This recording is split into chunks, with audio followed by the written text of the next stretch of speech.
know about Altenmeyer? He would have fits. Things would break. Cars would shut down, that kind of thing. Others have described seeing things. Did he show you things? Yes. First of all, the story was very intriguing. This is a hard genre to do and be unique because there's usually it's very cliche. Right. You know, there's just stereotypes, but this was refreshing and new. Talk a little bit about this story, how this birthed as a writer to come up with this. Although we did blow up a gas station, and in sci-fi movies, if you don't blow up a gas station, then I don't think you're doing your job. You're giving one out. Yeah, you know, I was inspired by the films that I grew up on. I was inspired by films like Close Encounters and E.T. Obviously, just judging from the poster, you can see we wear that on our sleeve. But you kind of have to leave that at the door when it comes to the particulars. It's good to have a sense of the kind of movie you want to make. This mystery that unfolds to this sense of awe. That's all good, and that can all be part of the inspiration. But if you just set out to do homage, then you're going to run into cliche, and it's going to get boring. So what I try to do is kind of regardless of the genre, I try and make every film the same. I try and think about the characters, think about the behavior, think about where they're located, think about what they do for a living, think about what kind of cars they drive, what kind of clothes they wear, how their accents hit. And I try and ratchet all that down into reality as much as I can. Oddly enough, through these 4 films that I've made, I think any success that they've had, any universality that they've connected, out in the world with, is from the specificity of the characters and the locations and everything else. So I just try and look at my own life. I try and look at what I'm feeling at the time that I'm writing these things personally, and try and get a sense for what the world's dealing with, and I try and put them in the movies. And that somehow, if that's your main focus, if that's what you're working on, and you're not thinking about blowing up gas stations and how did Spielberg treat aliens, then I think you're on a better path. Now, was it your intention, or is that just how it came out, that it feels almost timeless? There's maybe 1 or 2 instances where you can see something that pinpoints it into a decade, but it feels like it could take place in any 50s, 60s, 70s. It has to be part of a natural aesthetic, because people say that about mud as well. Right. But I pick these places and I pick these situations where I just personally hate cell phones in movies. They're just boring to me. That's I'm going to have to keep making period films to avoid them. But you put 2 guys on the run, and they're not using cell phones, But I guess it goes beyond that. I think there's an aesthetic. I think there's just kind of a feeling. Part of that's derived from the fact that we shoot on film. I've been really fortunate to be allowed to shoot on film, and it's the format I think is the most organic and kind of represents the human experience the closest. And I remember doing tests originally for this effect of the boy's eyes. That's an effect we did in camera as much as we could. We built these glasses that had really bright LED lights kind of soldered to the front of them, and we did a test on digital and we did a test on film.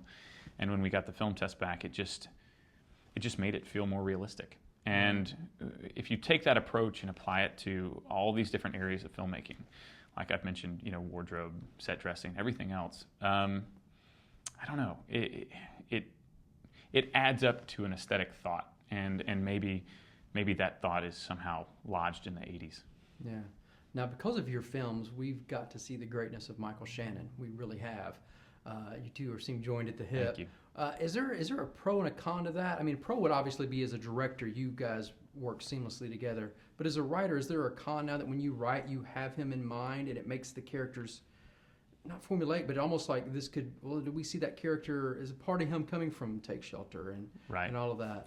We didn't talk about it in this leap. We definitely talked about it between Shotgun Stories and Take Shelter. We didn't want Son Hayes from Shotgun Stories to be Curtis LaForge in Take Shelter. And I remember in that jump, Mike kind of lumbers when he walks. He's got a really interesting gait. And he used that gait in Shotgun Stories. And I just thought, well, that's the way Mike walks. And if you watch him in Take Shelter, he doesn't. He seems lighter on his feet. And that is I don't know, it's a realization that I had that Mike Shannon is going to differentiate these characters. Mike Shannon is going to find not just how his character is different from the last one, he's just going to find the true nature of the character that he's actually working on. So as long as I'm being as specific as I can be in developing these characters, giving them a worldview, giving them behaviors that line up, he's going to take all that and make it his own and make it unique. And so, no, I haven't started to worry about that yet. You know, that hasn't been a going concern. Maybe in the future, but you know, when you see Loving, this next film we made, he's entirely different.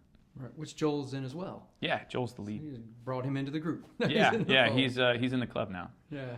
How many kids did you look at to find this young man? Hundreds, you know. Yeah. And what about him stood out? And you said, this is our guy. Well, you know, we did the same approach that I did on Mud. I was really lucky finding those two boys in Mud, but I needed a different type of boy for this film. You know, I kind of recoil when I think of child actors, just because they seem to have always had whatever honesty is in a child kind of beaten out of them, and they're starting to perform for you. Right. That certainly wasn't the case for Jaden, though he'd already been in films. But I think, you know, I had seen all these hundreds of kids through Texas and the Southeast, and the reality is this character is not a normal kid. What I needed in Mud is not what I needed here. I needed a kid that was very aware. And when Jaden came in, that was the characteristic that stuck out the most to me. He wasn't trying to pretend to be aware or perform that. He was aware of the situation he was in, who he was talking to, what was going on. He had this kind of knowing quality built into his face. And looking at the back half of the film, there's a point where the boy wakes up to his place in the universe. And I knew that would be the most difficult part. So I found someone that had that baked into their personality. He came to us that way. Jaden came to us that way. And that was the thing I was looking for. Yeah, well, perfect. Well, congrats on a strong opening weekend, and look forward to bringing it to Dallas. And, yeah. Thanks for your time Hopefully today, people man. like it. I'm sure they will, man. It was solid. It really Good. was.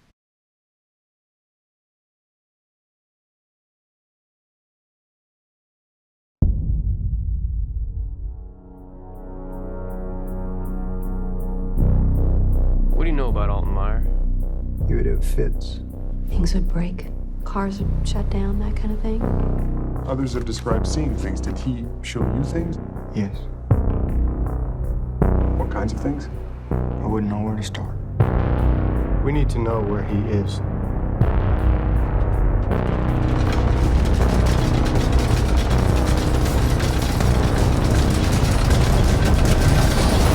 You'll have no clue what you're dealing with, do you? It's okay. It's okay.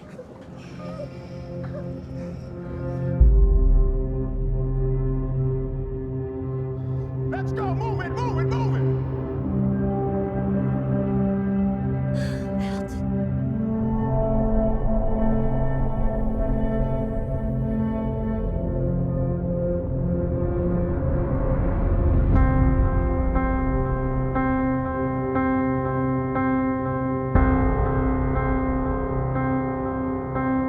What if Alton doesn't belong with us? You don't know that.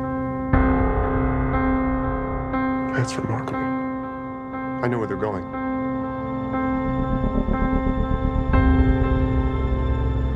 He believes in something. Good people die every day believing in things. You don't have to worry about me. I'll always worry about you, Alan. I like worrying about you. That's the deal. It's okay. I know why I'm here.